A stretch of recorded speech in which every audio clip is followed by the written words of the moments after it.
Très sérieux ici. Alors, j'ai mon invité qui est arrivé. Et oui, alors Maxime Bernier qui est arrivé, il va passer un petit moment avec nous. On va parler de plusieurs choses, mais on va commencer, on va se réchauffer un peu comme Maxime le fait depuis un bout, parce qu'il travaille fort, Maxime, il fait pas juste travailler. C'est un gars justement qui aime ça, la santé, lui. Et je pense qu'il devrait être un modèle de politicien pour la santé aussi. Maxime a couru le demi-marathon de Montréal en fin de semaine en 2h04. Wow, bravo, on écoute. Alors tout le monde, je viens de finir un demi-marathon en 2h04. Bien content, ça a été un peu difficile à la fin, mais j'ai atteint mon objectif. Et j'espère que vous passez une belle journée. Hello everybody, I did a half marathon today. That was a very good one. And nice day. Stay strong and free. Bye-bye.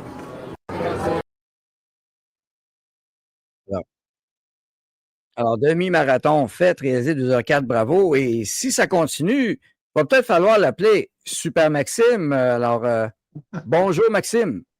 Bonjour, comment ça va, Daniel? Ben, ça va bien, toi, pas trop raqué. Tu t'es entraîné, tu étais prêt pour ça, puis je pense que c'était ton objectif. Oui, je voulais faire un demi-marathon en bas de 2h05 et donc 2h04, j'étais bien content. Ce qui est le plus plaisant, c'est que je l'ai couru avec mes deux filles, Charlotte et Megan. On a eu du plaisir. À la fin, comme je l'ai dit dans la petite vidéo, j'ai fait un sprint. C'est un petit peu plus difficile parce que je voulais vraiment tomber mon résultat en bas de 2h05. Et ça a bien été, c'était le fun. Et hier à Montréal, c'était une belle journée ensoleillée, un peu frais le matin. Le demi-marathon a commencé à 7h45, mais tout au long de la course, ça s'est réchauffé. Donc, c'était plaisant, c'est une belle journée. Comme je le dis aux gens, il faut essayer d'avoir un esprit sain dans un corps sain et se tenir en forme. Puis tu parlais tantôt de Robert F. Kennedy Jr. Je suis bien content de ce qu'il fait.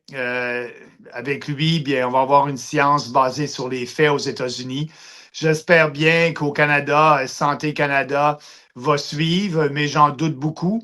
Il n'y a aucun politicien qui parle de santé, qui parle d'enquêter sur ce qui s'est fait durant la COVID. Je pense qu'ici au Canada, les grandes compagnies pharmaceutiques contrôlent le ministère de la Santé. À Washington, c'était le cas, mais ça l'est de moins en moins avec Robert F. Kennedy. Donc, pour moi, la course est un sport qui me permet de relaxer. Je fais ça, je cours assez régulièrement. Puis, une fois de temps en temps, une course comme ça, c'est bien plaisant. Ben oui, alors c'est tout à ton honneur et les gens te félicitent. Puis je pense qu'on a trouvé un nouveau slogan, j'aime bien ça. Donc, Iron Max, ben oui, pourquoi pas. Moi, je ne connais pas beaucoup ça, évidemment. Donc, on a, en gros, la préparation, c'est parce que toi, tu t'entraînes régulièrement. Tu n'arrives pas du jour au lendemain, je vais faire ça. Donc, tu as une préparation à faire, tu avais des objectifs à faire, tu avais des objectifs quotidiens. Rapidement, comment tu te prépares pour un demi-marathon? À travers toutes tes activités, parce que tu n'arrêtes pas, là. Oui, Daniel, merci de me poser la question parce que pour les gens qui nous écoutent, tout le monde peut arriver à faire un demi-marathon, un 10 km, un 5 km ou un 1 km. Il s'agit d'avoir une discipline et puis de commencer tranquillement en s'entraînant. Moi, dans mon entraînement, je cours 3, 4 jours semaine. Et puis, différents styles d'entraînement. Des fois, ça va être une course plus rapide, des fois, ça va être une course plus longue, plus de kilomètres, mais à un rythme plus lent. Et donc, il s'agit d'avoir un objectif et puis d'y aller tranquillement. Quand j'ai rencontré Catherine, ce n'était pas une coureuse, mais elle a fait un demi-marathon avec moi, je pense qu'à peu près 5, 6 ans. Elle s'est mise, elle s'est entraînée, puis elle a été capable de le faire. Ça demande seulement de la discipline.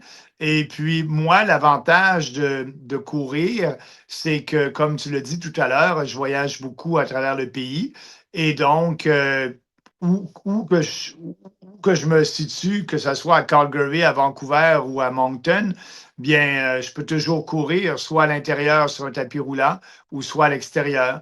Fait que j'ai seulement qu'à traîner mes espadrilles puis être prêt. Et donc, c'est un sport que je peux le faire toute seule et je peux le faire n'importe où. Pour moi, c'est très pratique. Et une blague par rapport à ça, par rapport à l'entraînement, Mmh.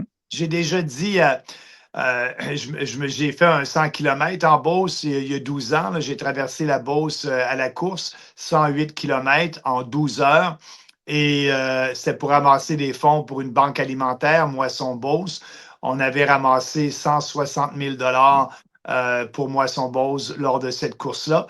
Et Bravo! je m'étais entraîné. Et puis, j'avais dit, un Beauceron m'a dit, ouais, mais Maxime, ben, j'ai dit oui, chaque jour, je courais un différent nombre de kilomètres, tout ça. Il dit, t'aimes vraiment ça, la course? J'ai dit, oui, j'aime ça. Et là, mon erreur, j'ai rajouté, ce qui est vrai d'ailleurs, oui, j'aime ça. Et pour moi, c'est une façon de gérer mon stress. Et là, le beauceron me regarde et dit, mon Dieu, j'aimerais pas avoir ta fonction, t'es donc bien stressé. S'il Ouais. faut que tu cours tant que ça pour gérer ton stress, je veux pas ta job, t'es donc bien stressé.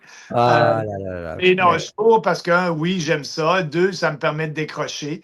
Et oui, pour moi, là, il n'y a rien de mieux après une bonne course de relaxer puis passer à autre chose. excellent. Puis là, une grosse question indiscrète. Quel âge a Maxime? Bon, on peut donner la catégorie dans laquelle tu cours, mais Alors, c'est pas indiscret. Je cours dans la catégorie de 60 à 69, puis je suis un petit jeune dans cette catégorie-là parce que j'ai 62.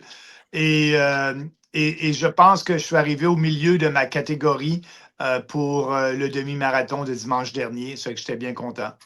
bravo, puis tu as atteint tes objectifs, c'est ça qui est important. Puis on met un commentaire, moi je suis pas expert en vitesse et autres de demi-marathon, mais Yvon, il dit, avec sa vitesse, il a dû faire tomber quelques cônes oranges. On a se croisé un peu. Il y en avait des cônes oranges, effectivement. C'était sur le circuit Gilles Villeneuve à Montréal et sur l'île Ah, Sainte-Hélène. C'est un beau circuit. Et oui, on avait des cônes oranges parce que gérer la circulation automobile. Mais non, c'était une belle journée. Puis pour moi, ben, c'est la première fois que je courais là sur l'île Sainte-Hélène et le circuit Gilles Villeneuve. C'était bien organisé. C'était dans le cadre commandité par la compagnie d'assurance Sun Life. Il y avait comme course un kilomètre, un 5 km, un 10 km et le demi-marathon, 21 km. C'était bien organisé et c'était plein d'ailleurs. Il y avait au-dessus de 2000 participants. C'était le nombre qu'il s'était fixé, 2000. Puis, il y avait de la belle musique tout le long du parcours. À la fin, on était bien accueillis. C'était vraiment une belle organisation pour une première. C'était bien le fun. bon. Ah non, mais écoute, c'est quelque chose. Et sûrement que toi, tu étais peut-être moins stressé un peu que Carney. Suite aux pauses de Donald Trump, le vidéo de Doug Ford tout croche met fin aux relations de négociation commerciale. Il y en a qui me disaient, oui, mais quelle négociation? Il n'y avait pas de négociation. Ben oui, ils se parlaient. C'était en pourparler. Donc, c'était coupé. On parle de tarifs de 10 ben, l'image que j'ai choisie aujourd'hui, ben, je pense que ça représente bien ça. Qui a les bonnes cartes dans les mains? Je pense pas que ce soit Carney qui a les meilleures cartes. Je sais pas ce que tu en penses. Comment tu vois ça?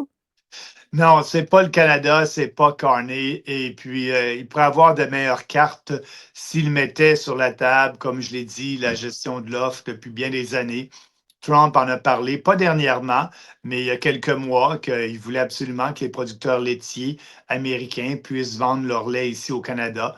Mais Carney, Poilievre et toutes les partis politiques, le Bloc québécois inclus à Ottawa, sont pour protéger le cartel au détriment des consommateurs canadiens et québécois. Et là, bien, la publicité de Doug Ford, Hmm. qui, je dois l'avouer, était une très bonne publicité. Ben Et oui. il n'a pas déformé les propos de Reagan. Et d'ailleurs, Mais ils n'ont pas mis tout le contexte, c'est ça qui était reproché. Mais la fondation Reagan, elle, a menacé de poursuivre. C'est là-dessus que Trump a sauté, profitant de l'occasion. Hein? oui, absolument, absolument. Mais ce que j'aime là-dedans, c'est imposer les tarifs. Dans le fond, les gens, il faut qu'ils le comprennent, c'est imposer une taxe aux Ben oui. consommateurs du pays, le pays qui impose ces tarifs-là. Et donc, nous, durant la dernière campagne, Poilievre et Carney disant qu'il faut avoir des mesures de représailles, il faut imposer des Ben oui. tarifs. Ce qu'ils disaient en réalité, il faut imposer une nouvelle taxe aux Canadiens. C'est ça, les tarifs. Et là, la publicité le disait très bien. Des tarifs qu'un pays impose, ben, il impose ça à ses propres citoyens parce qu'il Ben veut oui. que les importations du pays donné, les importations aux États-Unis, bien, vont coûter plus cher pour décourager l'importation et encourager l'industrie locale. Mais en faisant cela, on augmente tous les produits qu'on importe, qu'un pays importe, avec ces taxes-là et ces tarifs-là. La réalité est là. Il l'a bien expliqué, mais dans un contexte de négociation, comme tu viens de le dire, c'est un peu maladroit. Et là, Ouais. bien, on va voir le 10 de tarifs que le président Trump a dit qu'il allait imposer supplémentaires au Canada. Euh, Jusqu'à date, les tarifs ne sont pas en vigueur. J'ai vu une vidéo ici, il était en Asie avec Carney et Ben on lui oui. a posé la question si quand les tarifs de 10 supplémentaires allaient venir en vigueur au Canada. Et il a dit bientôt, on verra. Donc, il y a encore une petite marge de manœuvre pour Carney à essayer de d'aller plaider sa cause. Mais ce n'est pas la façon de faire des négociations avec le président Trump. J'espère bien qu'en bout de ligne, les négociations vont redébuter. Mais j'en doute pas, c'est une question de temps parce que Oui, c'est oui. aussi dans l'avantage des États-Unis d'avoir vraiment des produits canadiens, surtout les matières premières. Le Canada est un exportateur de matières premières, de minéraux. C'est à leur avantage. Donc, j'espère bien que les partis vont revenir à la table. C'est une question de temps, selon moi. Oui, mais là-dessus, par contre, on voit que Carney, il est allé en Malaisie, en Indonésie. Comme j'ai dit tantôt, Trump revient déjà avec des contrats. Trump revient avec une entente sur les terres rares, ce que nous, pourtant, le Canada, on en produit. Mais euh, on n'est pas là, le Canada. Je dis, Carney a signé des ententes qu'on ne sait pas trop quoi. Probablement qu'on a dû, peut-être, ça va nous coûter cher, nous autres, probablement, faire affaire avec eux autres, avec les Philippines, le Vietnam, puis un autre pays. Pendant ce temps-là, Trump est là, il ramasse les gros contrats et c'est eux qui vont investir, qui cherchent le partenaire. L'accueil, je l'ai montré tantôt en entrée. Alors, tout un accueil triomphal, encore une fois, pour Trump. Carney, ben, pas eu d'accueil. Et Trump a dit d'ailleurs là-bas qu'il il ne négociait pas avec, avec le Canada pour l'instant. Et Carney, il dit ben, nous, on va négocier avec les États-Unis quand eux autres seront prêts. Je pense que c'est l'inverse, à moins que je me trompe. Oui.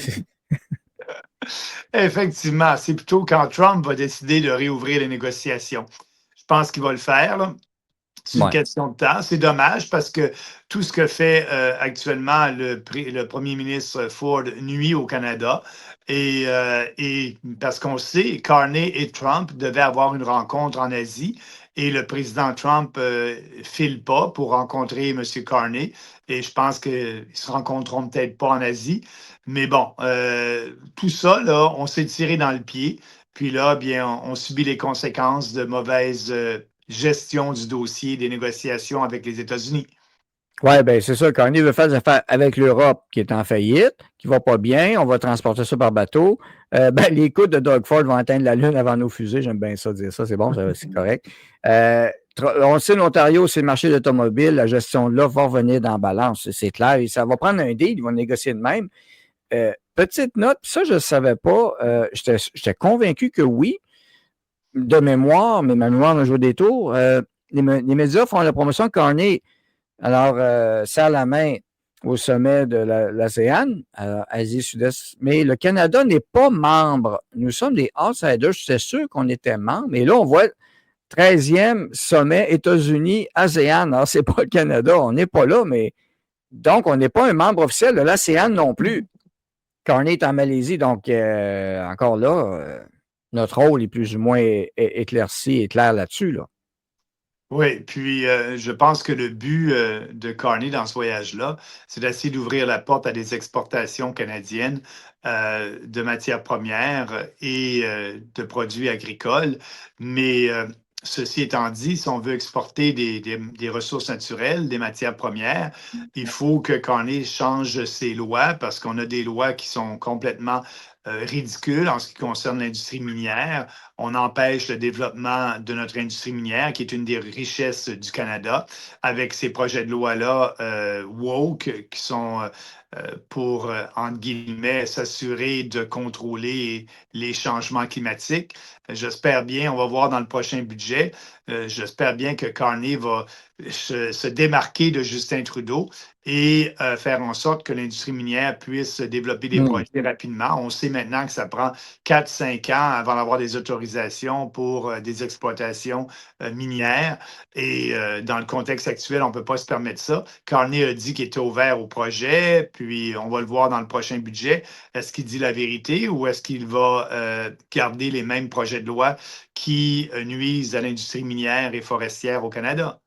Oui, puis perte, donc, tarif aussi sur les camions lourds, 25 PACCAR qui ferme, 300 emplois.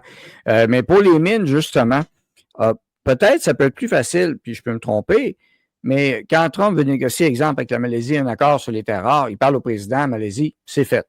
C'est sûr qu'au Canada, s'il veut parler de terres rares, parce qu'on en a au Québec, dans plusieurs provinces, le bouclier canadien est riche de tout. C'est sûr que Carney ne peut pas dire OK, on te donne ça, ça, ça. Il faut qu'il passe par les provinces aussi, l'Ontario, le Québec ou l'Alberta. Donc, est-ce qu'on a un désavantage dû à notre structure gouvernementale actuelle pour aller peut-être plus rapidement, aller plus vite et autres?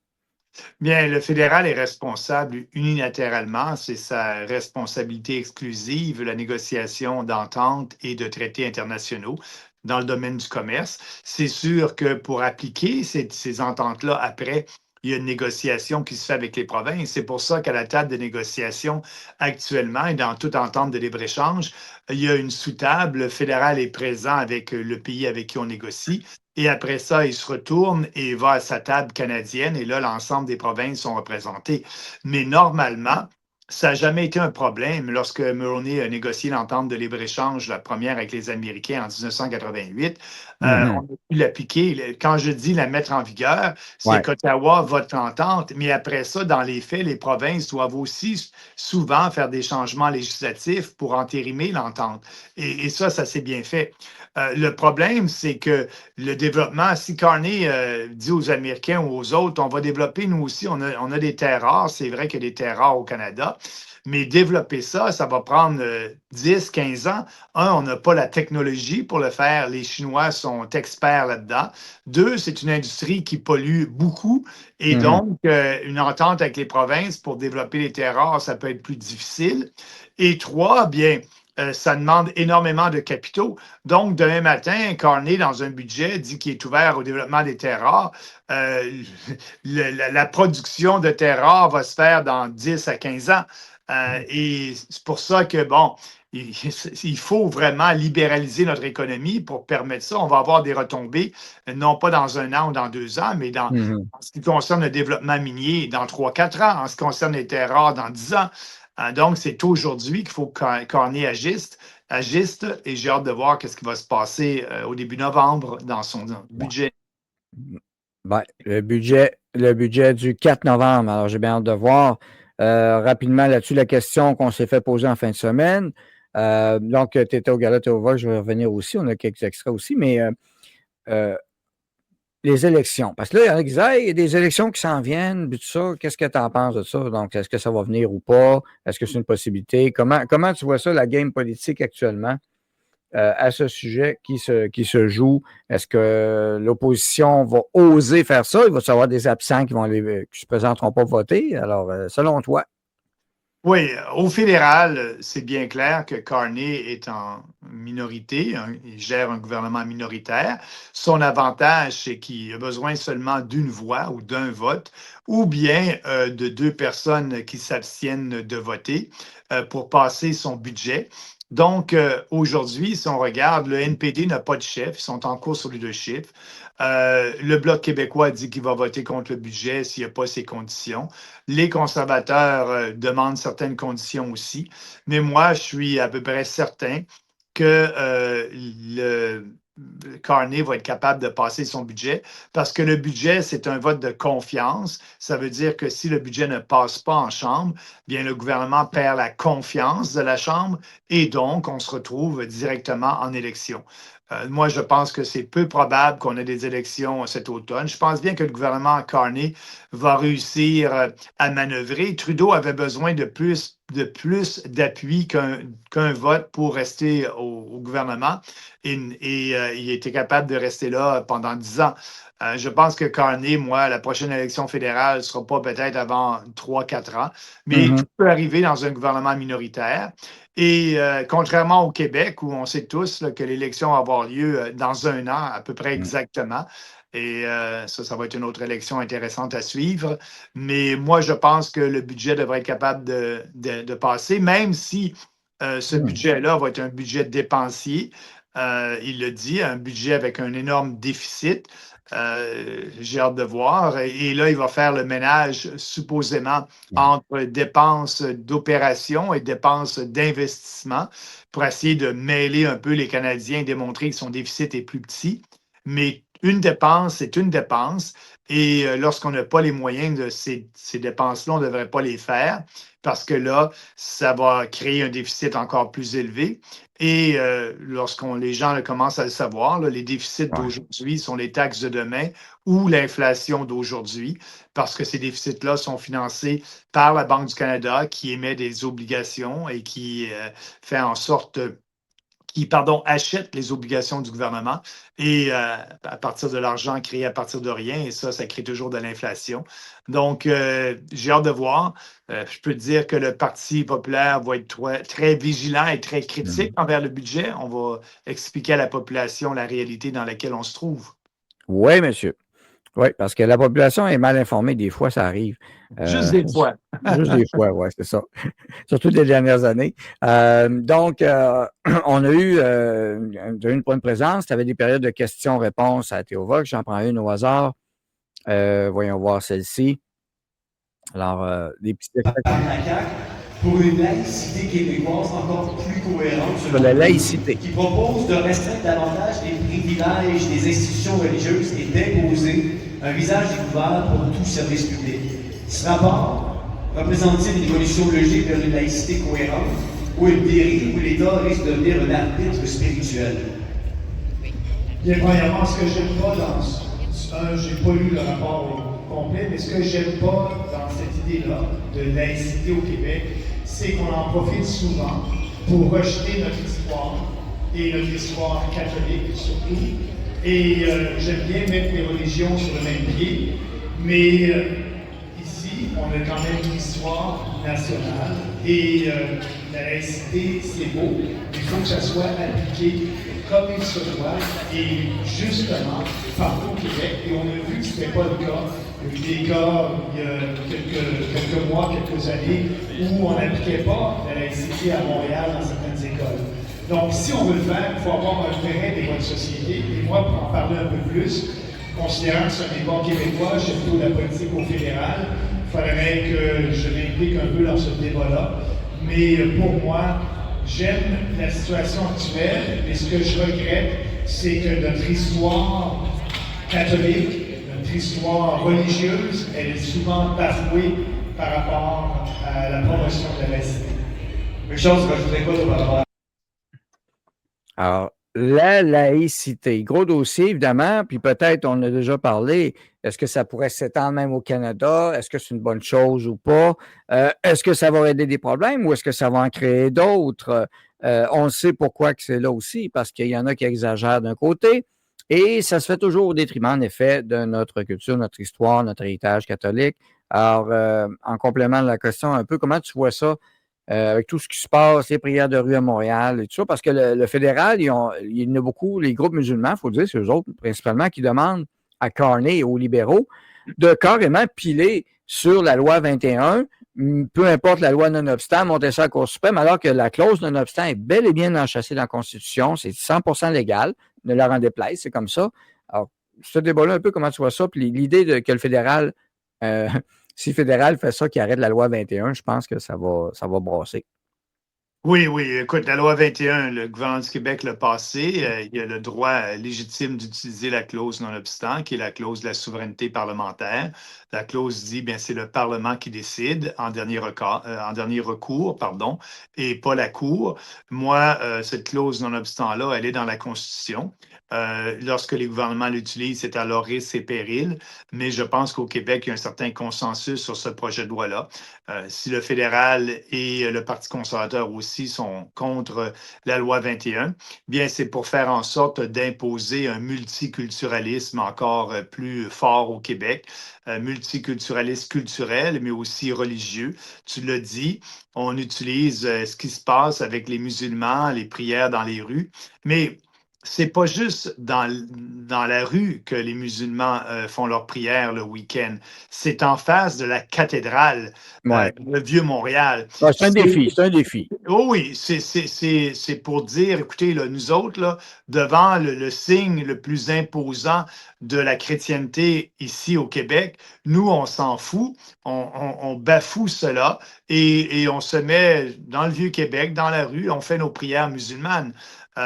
Moi, ce que je dis par rapport à ça, c'est que le gouvernement du Québec aurait dû agir bien plus rapidement et c'est une façon de renier, c'est une façon de faire en sorte de dire aux Québécois, nous, on ne s'intégrera pas dans la culture québécoise et donc on va vivre dans un ghetto. Puis, c'est ça l'impact du multiculturalisme. C'est pour ça que moi, je pense que Paul Saint-Pierre Plamondon du PQ, pourquoi il est en avance dans les sondages? Parce qu'il parle un peu comme moi par rapport à l'immigration.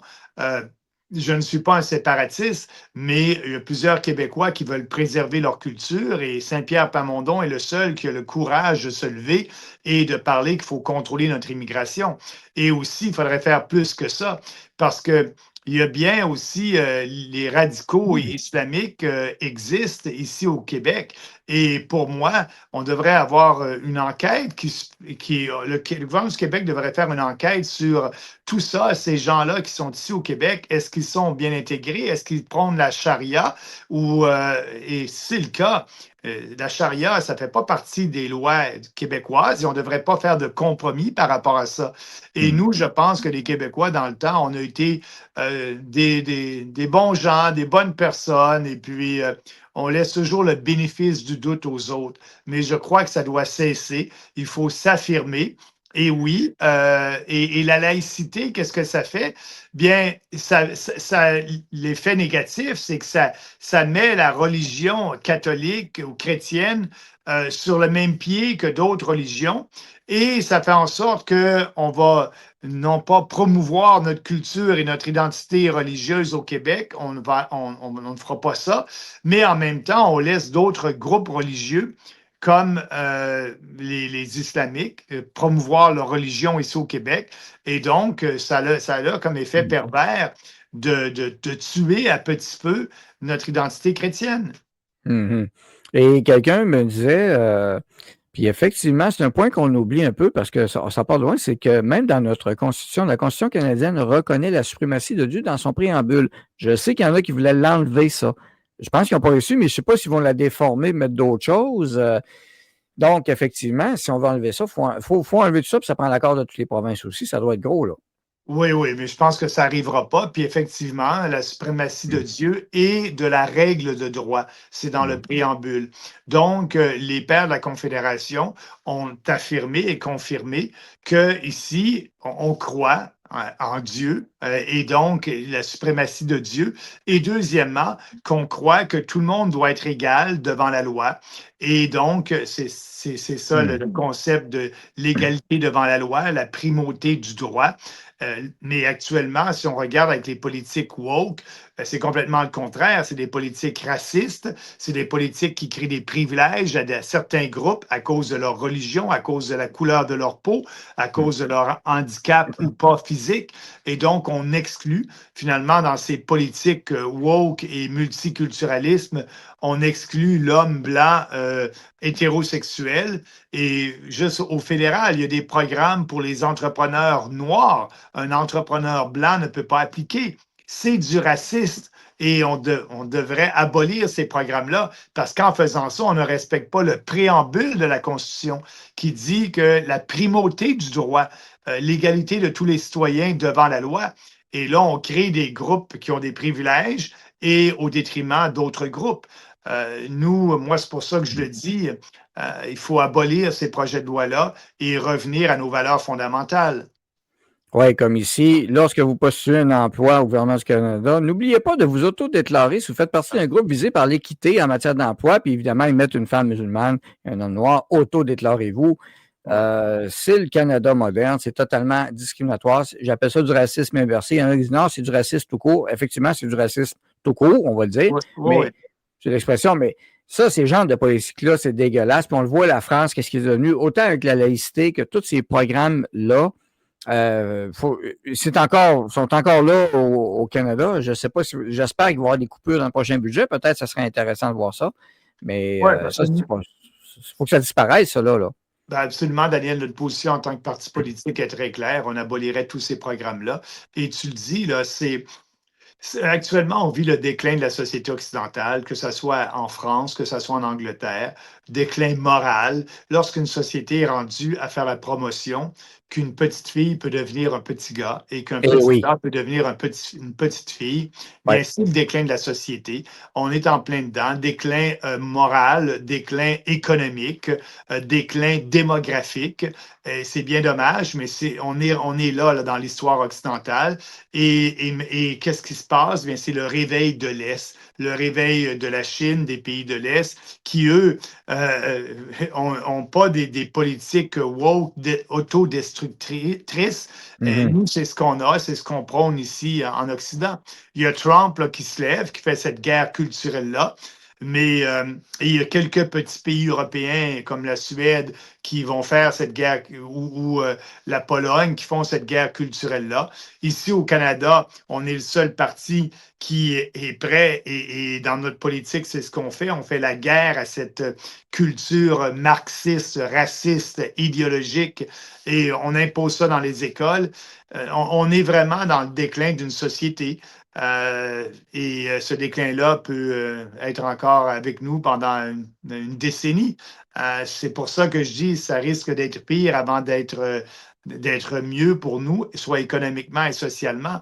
Mais écoutez, j'ai jamais pensé à faire de la politique et faire en sorte que dire qu'un homme est un homme et qu'une femme est une femme et qu'il n'y a pas de transition, que ça pouvait devenir un scandale. On a commencé ces débats-là, nous, le Parti populaire, tu le sais, Daniel, tu es avec nous depuis 2018 et on se faisait traiter de tous les noms. Mais aujourd'hui, je pense que la population est de plus en plus avec nous par rapport à cette guerre culturelle-là et de réaffirmer nos valeurs fondamentales de la société occidentale.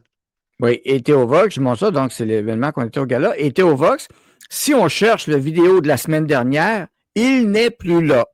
Pourquoi? Parce que YouTube l'a carrément coupé, censuré. Nous sommes au Canada. La liberté d'expression est encore mesurée, contrôlée, surveillée. Pourquoi? Le sujet, c'était une jeune femme, une victime des médecins, qui s'est faite charcuter par les médecins et elle s'est fait couper les seins. Pour une transition, l'histoire de transition. Donc, Théovox montrait le témoignage de cette jeune fille qui regrettait son choix et qui s'est rendu compte qu'elle s'est fait mentir par les autorités médicales. Heureusement, elle n'est pas allée jusqu'au bout de l'opération, mais c'est quoi ton message des médecins qui font ça? Moi, je trouve ça dégueulasse. Et ils lui ont menti, ils n'ont pas tout dit. Donc, et ça, c'est leur priorité. Hein, je veux dire, ça, il y a des fonds pour ça, il n'y a pas de problème. Si tu veux te faire charcuter, si tu veux l'aide médicale à mourir, là, l'argent, le gouvernement, ils ont de l'argent pour ça. Ouais, ça n'a aucun bon sens. Pour nous, la transition, comme je l'ai dit tout à l'heure, n'existe pas. Si, à partir de 18 ans, vous êtes assez fou pour vouloir avoir une chirurgie, pour vous enlever le pénis ou quoi que ce soit, bien, vous êtes majeur et puis faites-le sans aucun fonds de l'État. Mais avant 18 ans, ça devrait être interdit, ça devrait être un crime. Écoutez, les jeunes en bas de 18 ans ne peuvent pas aller dans un bar, ne peuvent pas conduire avant d'avoir leur permis à 16 ans et puis après ça, subir des tests de conduite et tout. Et eux, ils pourraient décider, souvent sans l'accord des parents, de se faire mutiler. Moi, la position du Parti populaire, ça devrait être criminel et tout docteur qui incite à la mutilation de jeunes enfants en bas de 18 ans, ça devrait être un acte criminel et cette personne-là devrait aller en prison. C'est très clair, c'est notre position du Parti populaire. Et la même chose aussi pour l'aide médicale à mourir. L'aide médicale à mourir devait être de dernier ressort. Et là, ce qu'on fait, on en fait la promotion. Comme tu l'as déjà dit, Daniel, dans tes émissions, le Québec est le champion mondial de l'euthanasie. On est Incroyable. le champion mondial. Les statistiques le disent. Et ce qu'il faudrait faire, c'est que si un malade veut l'aide à mourir, ça doit être lui qui doit le demander. Et là, on en fait la promotion. Ah L'aide oui. médicale à mourir ou l'euthanasie, elle est promue par les infirmières, par les médecins qui en parlent en premier aux médecins. Oui, on pourrait te soigner, on pourrait faire ça et aussi on pourrait te tuer si tu le veux. Donc, ça devrait être interdit, ça devrait être criminel. Un docteur ou une infirmière ne devrait pas avoir le droit de suggérer l'aide à mourir. Ça devrait toujours venir du patient lui-même. Et ce n'est pas le cas. Et c'est pour ça Non. que le Québec est un champion mondial dans l'euthanasie. Ah oui, puis même ma mère, elle filait pas bien, puis là, elle va pas bien, puis vous savez, monsieur, madame, il faudrait considérer ça, puis tout ça. Tu sais, ma mère ne pouvait pas parler. Mais on a dit non, puis elle est encore là. Fait que Ben oui. si on avait dit oui, ça ferait déjà 8 mois qu'elle ne serait plus là. Pensez-y, ça n'a pas de sens. Là. Je dis ça, c'est insensé. Mais on a une facilité vers ça. C'est malade. Ah oui. Et tout ça pour aussi faire en sorte d'atténuer le problème financier de notre système de santé au Québec. Le Ah oui. système de santé ne fonctionne pas. Il faut privatiser, il faut ouvrir les fenêtres avec un vent nouveau. Les fonctionnaires font des réformes bureaucratiques à chaque 15 ans et ça ne fonctionne pas. Donc, il y a d'autres systèmes au monde qui sont bien plus efficaces où il y a un mix de privé et public et les citoyens peuvent choisir d'aller dans un hôpital privé, un hôpital ou une clinique privée ou publique. Tout ça en ayant une assurance universelle. Donc, il faut amener plus de compétition dans le système. Mais là, le système est insoutenable et en plus, bien là, les médecins suggèrent l'euthanasie. Et pourquoi? Bien aussi, il y a une raison. La raison, c'est que ça coûte moins cher à l'État si on fait l'euthanasie à grande échelle. Et c'est ce qu'ils font. Ils font. Écoutez, j'ai un de mes amis qui a mon âge, 62 ans, qui avait le cancer, et on lui a suggéré, et suggérer, c'est un mot très poli. On lui a suggéré l'aide à mourir Ouais. et à sa femme qui est avec lui à l'hôpital. Et ils sont revenus 3, 4 fois. Ah. Tellement que sa femme était tellement fâchée qu'elle l'a dit, on s'en va à la maison, on débranche mon mari et on s'en va. Elle est retournée chez elle et elle est allée dans une clinique au Mexique. C'est vrai qu'il faut dire qu'il y avait les moyens. Et au Mexique, on l'a soigné. Et 1 an plus tard, bien, il est en forme, il n'y a aucun problème. Mais selon les médecins québécois, on aurait dû le tuer il y a 1 an. Et Non, non, incroyable, incroyable. Donc, on fait ça à outrance. C'est pour ça que ça devrait être criminel. Puis on a un petit twist qui s'est ajouté, des organes. Il ne faut pas dire le mot trafic d'organes avec notre système hospitalier. C'est étatisé. Tu fais tes dons d'organes, c'est correct. Mais on a su que beaucoup de gens dans l'aide médicale à mourir, un cœur peut être réanimé 7 minutes après et ensuite a été vendu à quelqu'un aux États-Unis. Donc, je pense qu'il y a une question d'argent monétaire par en dessous de ça aussi, là, qu'il va falloir enquêter. On parle du Canada, là, donc c'est ici, là. Je veux dire, il n'y a pas eu de débat, il n'y a pas eu de débat éthique trop sur les ventes d'organes, là. Non, mais absolument, Daniel, et tu l'as soulevé, ce débat-là, il y a quelques jours, quelques semaines. Et oui, il devrait y avoir un débat de société sur qu'est-ce qui se passe avec le corps de ces Québécois-là qu'on a euthanasiés, qu'on a tués. Est-ce que leur organe s'en va à quelque part ou non? Si oui, où, quand, comment? Et que la population le sache. Un cœur, un œil ou quoi que ce soit, est-ce qu'on utilise un rein? Est-ce qu'on le fait? Et si on le fait, à quelle échelle? Ça devrait être un débat. Mais le gouvernement ne veut pas s'engager parce que si effectivement c'est le cas, bien là, il va perdre l'appui de la population par rapport à son euthanasie. Mais encore une fois, par la non-transparence de l'État, bien, on garde la population ignorante. Ben voilà, puis quelqu'un, Nicole, est au courant de ça. Ça, c'est pour les médecins. En passant, serment d'Hippocrate et autres. Primum non nocere, c'est du latin. Et ça veut dire, en fait, d'abord, ne pas faire de mal ou en premier, ne pas nuire. Ça, c'est le mantra des médecins, normalement, qui devrait être, mais on sait que ça a viré un petit peu des dernières années. Donc, je pense que le bon sens va revenir à force d'en parler. Et il va falloir qu'on en discute. Puis on le voit, c'est pas dans le débat public encore. Donc, on va continuer de soulever ces points-là. On a les dossiers, le Canada, États-Unis, les provinces. Là, l'élection, tu nous as parlé un peu tantôt, ça s'en vient au Québec l'année prochaine. Paul Saint-Pierre Plamondon, le PQ, est en avance pour le moment. L'indépendance, ça revient sur le sujet, mais au Québec, hein, c'est un peu différent de l'Alberta ce week-end. C'est passé de quoi? Moi, je trouve que c'est passé de quoi? Il y en a qui vont dire, oh, il n'y a rien là, ils n'étaient pas nombreux. Il était plus de 10 000 en Alberta pour manifester.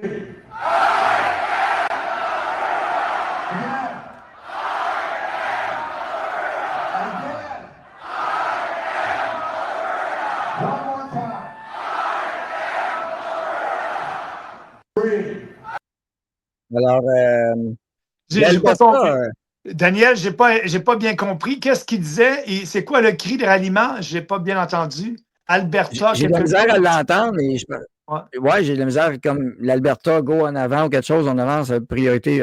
C'est pas Alberta first, mais je ne sais pas si je peux l'avoir à une traduction, mais en fait, c'est qu'ils se rassemblent. On voit que c'est l'Alberta en premier. Oui. C'est leur priorité. Là. Et plus de 10 000 personnes. Là. Puis la GRC aurait même dit plus de 20 000. Donc, il y a quelque chose qui se passe là. Oui, absolument, parce qu'il y a une loi, un référendum d'initiative populaire. Donc, en Alberta, cette loi-là existe. Donc, tout citoyen qui a I am Alberta. Ah, excusez, c'est I am Alberta. Ah, OK. Ah, bon, parfait. Mais effectivement. Merci. Mais cette loi-là permet d'avoir des référendums et donc, il y a un groupe très imposant, très bien organisé, Alberta Sovereignty, qui, eux, font la promotion de référendums sur l'indépendance de l'Alberta. C'est pas des fous, c'est pas des capotés, c'est des gens bien conscients. Il y a eu plusieurs conférences. D'ailleurs, on m'a invité à une de ces conférences-là. Il faut dire que Paul Saint-Pierre Plamondon est allé en Alberta et a expliqué le projet de l'indépendance du Québec. Et eux, ça les intéresse au plus grand niveau. Parce qu'ils sont sérieux. Et donc, on risque d'avoir un référendum en Alberta en 2026 sur la question de la souveraineté de l'Alberta, de l'indépendance de l'Alberta. Et là, actuellement, pourquoi ce mouvement-là est très populaire? Si on regarde les sondages en Alberta, il y a entre 20 et 30 de la population qui disent oui à l'indépendance, malgré que Daniel Smith parle un peu par rapport à l'autonomie de l'Alberta, mais pas assez selon ces gens-là. Et je pense que ça va faire que Mme Smith va peut-être se radicaliser un peu plus par rapport à Ottawa. Mais les gens, ce qu'ils veulent, ils veulent que l'Alberta arrête de financer l'Est canadien avec la péréquation. Ils veulent être capables de gérer leur système de santé sans intervention de l'État fédéral. Ils veulent être capables d'exploiter leurs ressources naturelles sans projet de loi qui bloque l'exploitation par rapport des projets de loi par rapport au changement climatique. Donc, et ils veulent contrôler leur propre fonds de pension. Ils veulent avoir leur propre force de police. Donc, il y a plusieurs réformes. Et donc, ils se disent, bien écoutez, là, nous, on n'a rien à gagner avec le Canada. Le Canada ne veut pas de nous. Le Canada ne veut pas de nos ressources naturelles. Ne permet pas d'exploiter nos ressources naturelles qui sont la richesse de l'Alberta. Ne nous permet pas d'exporter nos ressources naturelles parce qu'il n'y a pas de pipeline. Et donc, ils sont pour la construction d'un pipeline pour permettre au gaz, au pétrole albertain de pouvoir se rendre aux côtes du Pacifique et donc en Colombie-Britannique, ce qui est encore pas le cas. Donc, ils ont des demandes très légitimes et là, ils se disent assez, c'est assez. Et on risque d'avoir ce référendum-là. Quel sera le résultat? J'en sais rien. Mais je pense que les gens au Canada devraient être conscients que si on veut vraiment régler le problème qu'on a ici au pays, un problème économique, un problème. Aussi l'immigration de masse. Ils sont aussi contre l'immigration de masse, tout comme nous au Parti populaire. Et donc, mais les chefs nationaux, tant Carney que Poilievre, ne répondent pas à leur doléance sur tous ces dossiers-là. Ils font comme si ça n'existait pas. Et ça, bien, ils le savent. Nous, ces gens-là, ça peut être des futurs voteurs pour le Parti populaire parce qu'on est le seul qui leur dit, nous, on veut un gouvernement plus petit et on va vous laisser la pleine autonomie en respectant la Constitution canadienne. Et ça, c'est ce que je peux résumer par rapport au débat, la différence entre le débat indépendantiste québécois et le débat indépendantiste albertain, elle est simple à résumer. Les Albertas veulent l'indépendance pour une raison économique. Mais le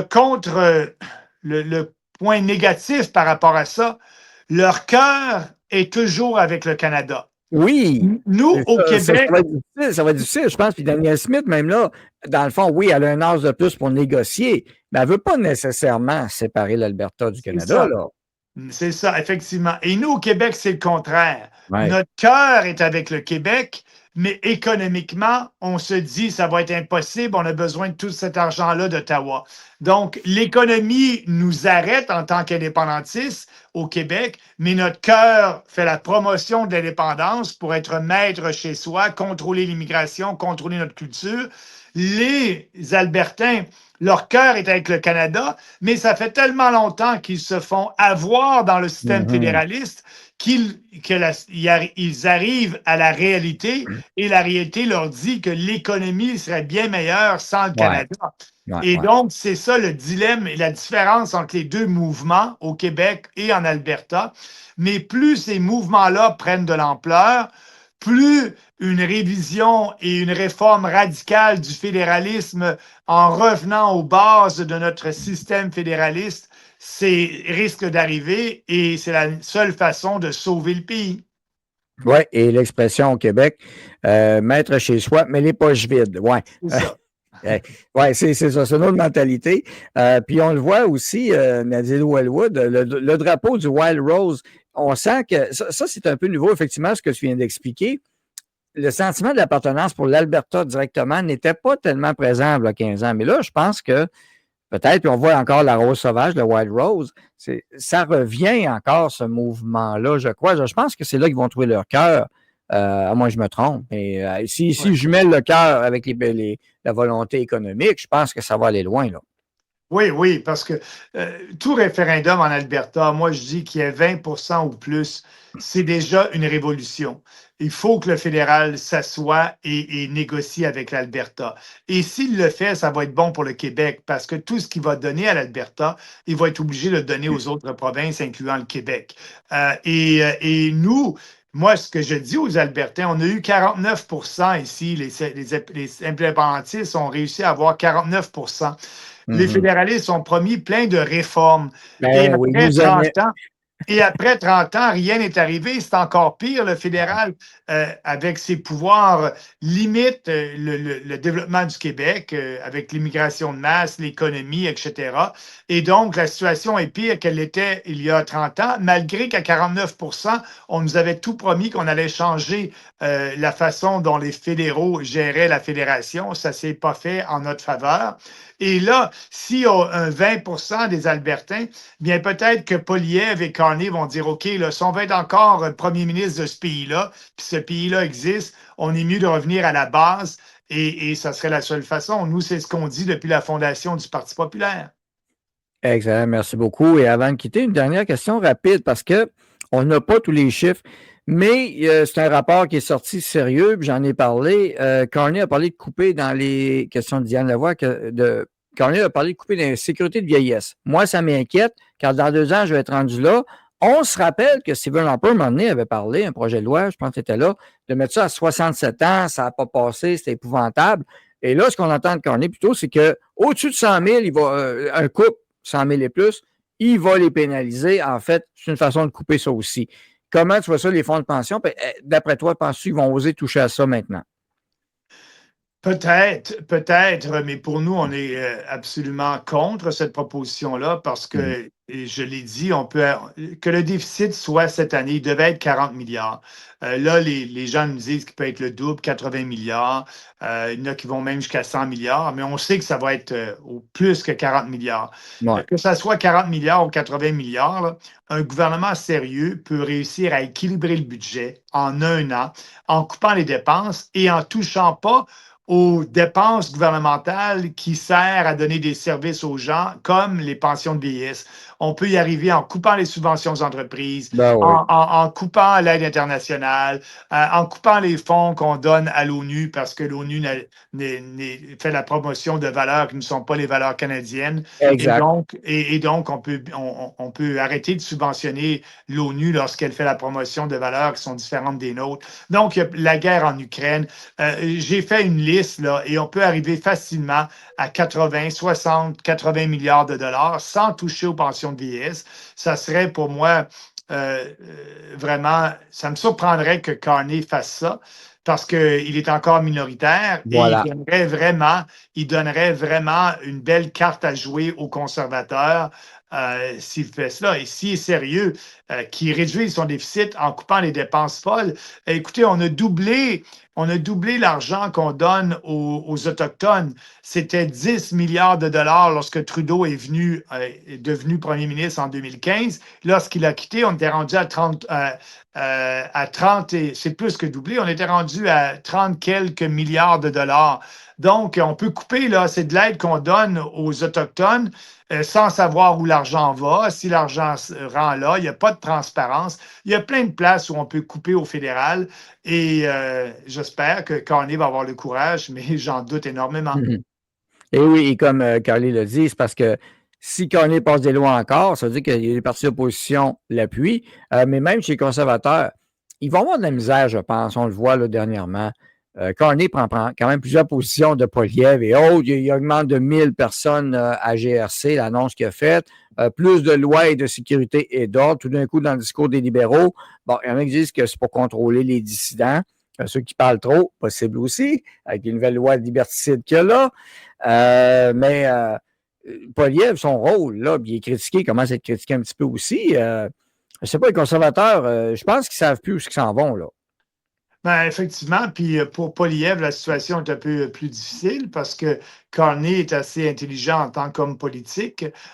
Il s'en va un peu sur le terrain de Poilievre. Il prend quelques-unes de ses idées et donc ça l'enlève des munitions pour M. Poilievre pour faire la différence entre lui et les libéraux. Donc, Carney, Trudeau était allé tellement à l'extrême gauche que Carney revenant un peu plus dans une gauche raisonnable, bien, ça fait en sorte que ça nuit aux conservateurs. Mais nous, Carney ou Poilievre, c'est du pareil au même. Ils ne font pas les vraies réformes, ils n'ont pas le courage de faire les réformes, ils font de la politique en regardant les sondages et on sait, nous, que la population a été manipulée par les médias gauchistes, par les dépenses du gouvernement. Et le gouvernement du Québec, par exemple, dépense des millions de dollars en aide aux médias, dans la publicité. J'étais abasourdi, j'étais dans ma voiture et c'est rare que j'écoute la radio FM. J'écoutais la radio FM et pendant 1 heure de temps, les messages publicitaires à la radio, tous les messages provenaient du gouvernement fédéral, que ce soit provincial, pardon, que ce soit le Casino de Montréal, que ce soit Hydro-Québec, que ce soit le gouvernement lui-même. Donc, le gouvernement provincial et fédéral dépensent tellement d'argent en publicité que les médias n'osent plus critiquer les gestes des gouvernements. Donc, tout ça là, fait en sorte que les deux partis, libéraux et conservateurs, bien, eux, en ce qui concerne les médias, ont l'avantage à garder le statu quo. Excellent. Ben, merci beaucoup de tes réponses et beaucoup de choses. Donc, merci pour le week-end. Merci pour tout ce que tu fais et de continuer. Donc, pour aider Maxime, vous allez sur le site partipopulaireducanada.ca. Vous pouvez contribuer en donnant des contributions, des dons avec crédit d'impôt d'ailleurs. C'est pas comme le Québec sur vos rapports d'impôt et devenir membre et autres. Donc, un peu en finissant un peu vite le topo, comment le parti va ces temps-ci, puis c'est quoi dans les prochaines semaines ou mois, qu'est-ce qu'il y a à l'horizon un peu, rapidement, à court terme? Oui, cette semaine, je serai à Ottawa cette semaine, quelques rencontres là-bas. Je vais continuer à être présent ici au Québec. Je devrais m'en aller dans l'Atlantique avant la fin du mois de novembre. Tout ça pour bâtir le Parti populaire et déjà rechercher des candidats pour la prochaine campagne. Vous savez, je pense que les gens savent que Daniel est le lieutenant du Québec pour le Parti populaire. C'est grâce à toi, Daniel, qu'on avait des très bons candidats à la dernière campagne. Je tiens à t'en remercier. Et si les gens sont intéressés, allez sur notre site, écrivez-nous à info@partipopulaireducanada.ca. Et si vous êtes intéressé à vous impliquer, à devenir membre, à être candidat, vous êtes les bienvenus. Et si vous voulez faire un don, bien, un don de 400 $ peut sembler un gros don, mais vous avez un reçu d'impôt, vous avez un crédit d'impôt de 300 $. Donc, le 400 $ finalement vous coûte 100 $. Je sais que les temps sont difficiles, mais si vous voulez nous aider à faire la promotion de vos valeurs, de nos valeurs, c'est bienvenu. Mais aussi, ce que vous pouvez faire, vous pouvez aller sur notre site et faire une donation mensuelle, un 10 $ par mois ou un 20 $ par mois. Pour nous, ça nous aide. Cet argent-là sert à promouvoir le parti, à bâtir le parti, promouvoir nos idées pour être prêt à la prochaine campagne qui sera peut-être, comme je le disais tout à l'heure, dans 2, 3 ou 4 ans. Mais nous, on sera prêts et on va avoir des candidats cette fois-ci dans tous les comtés parce qu'à la dernière fois, on n'a pas été capable d'atteindre ce but-là et c'est pour ça qu'on commence dès aujourd'hui. Donc, gênez-vous pas, vous pouvez me suivre sur les réseaux sociaux, Maxime Bernier sur X, Parti populaire du Canada sur X, sur Facebook, suivre aussi Daniel. On a une belle équipe, j'en suis bien fier, puis on va continuer à faire le travail pour faire cette révolution canadienne pacifique. Et moi, je tiens à dire, quand les Québécois et les Canadiens seront prêts, bien, le Parti populaire va toujours être là pour les supporter. Merci beaucoup, Maxime. Alors, j'ai partagé le lien de la contribution directe dans le chat. Vous pourrez aller voir ça. Donc, il y a plusieurs options qui s'offrent à vous. Merci tout le monde. Merci, Maxime. Alors, bien sûr, il va y avoir l'extrait de ton entrevue à part ensuite. Merci, bien, bonne journée à tout le monde. Bye-bye. Bye, merci beaucoup. Bye. Alors, c'était Maxime Bernier, chef du Parti populaire du Canada. Et oui, comme vous voyez, toujours en forme, toujours actif, les idées bien claires, pas toujours une direction et un sens à donner au Canada dans ce monde en folie. Alors, c'est ça un leader. Hein?